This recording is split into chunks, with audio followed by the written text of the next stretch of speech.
જય માતાજી ખેડૂત મિત્રો, ખેડૂત એડ્યુકેશનમાં તમારા બધાનું હાર્દિક સ્વાગત છે। તો મિત્રો, જો તમે કપાસનું વાવેતર કરતા હોય તો તમારા માટે શેના સમાચાર છે। અત્યારે છે તો કે આઈ ખેડૂત પોર્ટલ ઉપર બે નવી યોજનાઓ છે તો કે અમલમાં મૂકવામાં આવી છે। તે યોજના વિશે છે તો કે આપણે આ વિડીયોમાં સંપૂર્ણ માહિતી જોવાના છીએ। તો મિત્રો, આવા જ ખેડૂતોને ઉપયોગી થાય તેવા વિડીયો જોવા માટે છે તો કે અમારી ચેનલને સબસ્ક્રાઈબ કરી દેજો। તો ચાલો આપણે આગળ વિડીયોની શરૂઆત કરીએ। તો મિત્રો, અત્યારે ખેડૂતો ધીમે ધીમે છે તો કે કપાસનું વાવેતર ઓછું કરતા જાય છે। પૂરતા ભાવ ન મળવાને કારણે અને જે ઈયળો આવી જાય છે તેના કારણે છે તો કે અત્યારે ખેડૂતો છે તો કે કપાસનું વાવેતર ધીમે ધીમે ઓછું કરવા માંડ્યા છે। તો તેના માટે સરકાર છે તો પ્રયત્ન કરતી હોય છે કે ખેડૂતો છે તો કે વધારેમાં વધારે વાવેતર કરે અને વધારેમાં વધારે છે તો કે ઉત્પાદન મેળવે। તો તેના માટે તો અત્યારે આઈ ખેડૂત પોર્ટલ પર છે કે બે યોજનાઓ છે અમલમાં મૂકવામાં આવી છે। તો તેમાં આપણે પહેલી યોજના વિશે વાત કરીએ તો તે છે તો કે ICM એટલે કે ઇન્ટિગ્રેટેડ ક્રોપ મેનેજમેન્ટ એટલે કે કપાસ પાકમાં સંકલિત વ્યવસ્થાપન નિદર્શન માટે। તેમાં છે તો કે આપણે જે ઓળ વચ્ચેનું અંતર હોય તે છે તે કોઈ 3 ફૂટ હોવું જોઈએ અને જે બે છોડવા વચ્ચેનું અંતર છે તો કે તે 2 ફૂટ હોવું જોઈએ। આ રીતના જો તમે ખેતી કરતા હોય તો તમે છે તો કે આ યોજનાનો લાભ લઈ શકશો। અને તેમાં આપણે મળવાપાત્ર સહાયની વાત કરીએ, પ્રતિ હેક્ટર દીઠ છે તો કે 7,000ની સહાય છે તો કે મળવાપાત્ર થશે। અને તેમાં છે તો કે વધુમાં વધુ 2 હેક્ટરની મર્યાદામાં છે તો કે સહાય મળવાપાત્ર રહેશે, એટલે કે 14,000ની છે તો કે સહાય મળવાપાત્ર રહેશે।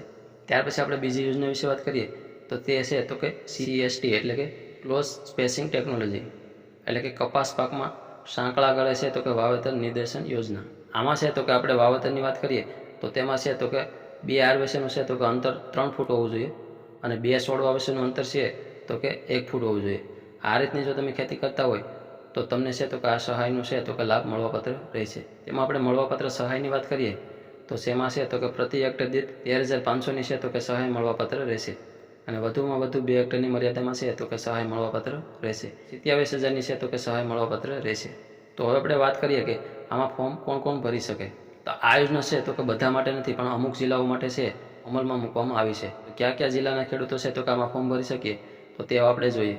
તો તેમાં રાજકોટ, જામનગર, છોટાઉદેપુર, ગીર સોમનાથ, અમરેલી, સુરેન્દ્રનગર, ભાવનગર, બોટાદ, ભરૂચ, અમદાવાદ, વડોદરા, કચ્છ, સાબરકાંઠા, મહેસાણા, નર્મદા, અરવલ્લી, બનાસકાંઠા, ગાંધીનગર, જૂનાગઢ, મોરબી અને પાટણ આટલા જિલ્લાના ખેડૂતો છે તો કે આ યોજનાનો છે તો કે લાભ લઈ શકશે। તો હવે આના વિશે આપણે ફોર્મ ભરવાની વાત કરીએ તો તમારે છે તો કે આઈ ખેડૂત પોર્ટલ ઉપર ઓનલાઈન અરજી કરવાની રહેશે। તમે તમારી જાતે અથવા તો તમારા જે ગામના વિષય હોય તેની પાસે છે તો કે તમે અરજી કરાવી શકો છો। અને અરજી કરવાની આપણે છેલ્લી તારીખની વાત કરીએ 24/7/2026 છે તો કે છેલ્લી તારીખ રહેવાની છે। તો તમે છે તો કે 24 તારીખ સુધીમાં છે તો કે અરજી કરી શકો છો। અને ખાસ એ કે તમે જો આમાં અરજી કરવા માંગતા હોય તો તમારે છે તો કે તમારું ફાર્મર રજિસ્ટ્રી બનેલું હોવું ફરજિયાત છે।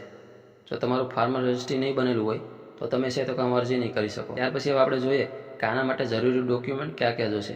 તો તેમાં છે તો કે 7, 12 અને 8ની નકલ, આધાર કાર્ડ, બેંક પાસબુક અને જે તમારા આધાર કાર્ડ સાથે મોબાઈલ નંબર લિંક હોય તે, અને તે ઉપરાંત છે તો કે જે સરકાર માન્ય જે બિયારણ હોય તેનું છે તો કે તમે વાવેતર કરેલું હોવું જરૂરી છે। તમે જો આ જિલ્લામાં આવતા હોય તો તમે છે તો કે આમાં લાભ લઈ શકશો।